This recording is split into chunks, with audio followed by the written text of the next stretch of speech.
Herkese sevgiler, saygılar, kanalıma hoş geldiniz. Bugün size kışlık bamya yapımını göstereceğim. Arkadaşlar önceden hazırlığımı yaptım. Fazla vaktinizi almayayım diye. 3 kilo bamyam vardı. Ayıkladım. Suyun içerisine aldım. Limon sıkıyorum. Bir tane limonu tüm sıkıyorum. Çünkü bamya biliyorsunuz biraz salyalanır. Salyalanmasını istemiyoruz.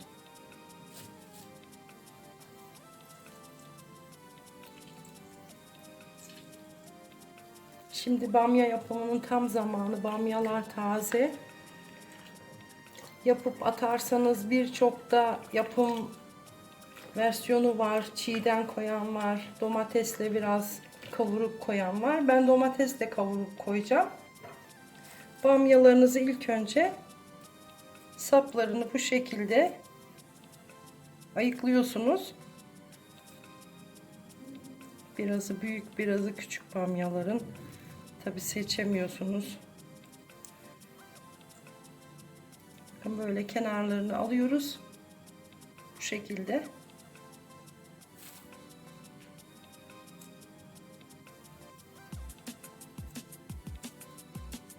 Gördüğünüz gibi.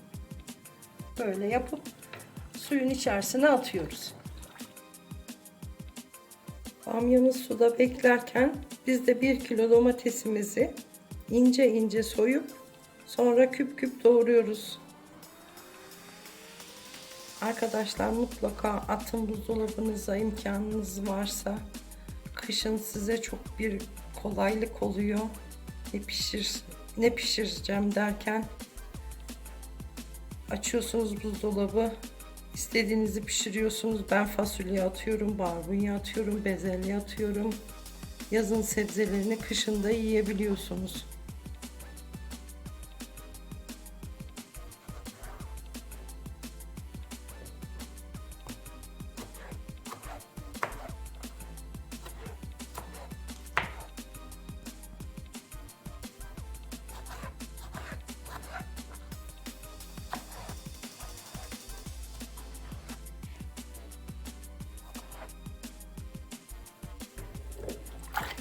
Bamyalarımızı birkaç kez yıkıyoruz.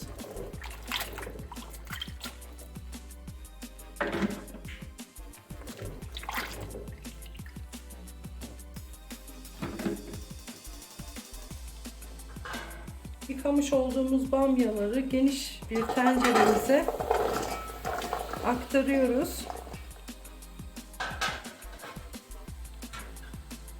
Siz istediğiniz miktarda yapabilirsiniz. 1 kiloya 2 tane domates,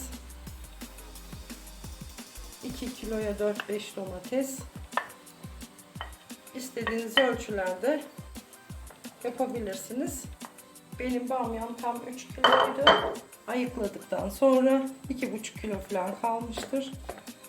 Şimdi renginin sararmasını bekliyoruz. Fazla da karıştırmıyoruz arkadaşlar bamyayı.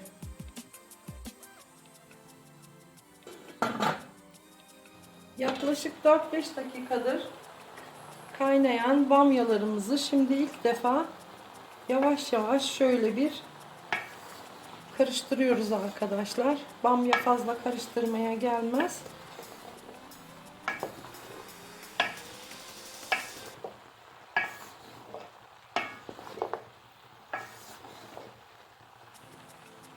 Nazik nazik karıştırdık. Tekrar kapatıyoruz.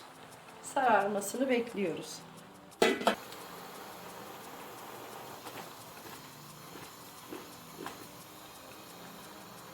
Artık sararmaya başladı arkadaşlar. Gördüğünüz gibi. Hafif sarardı mı altını kapatıyoruz ve soğumaya bırakıyoruz. Yani yaklaşık 10 dakika kadar sotelemiş olduk bamyamızı. Bamyalar tamamen soğudu.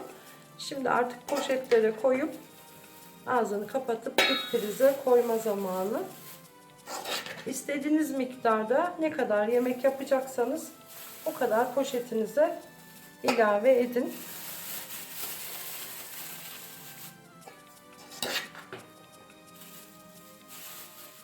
Kışın çok büyük rahatlık oluyor arkadaşlar. Kanalımda da var bamya yemeği. Dilerseniz bakabilirsiniz orada.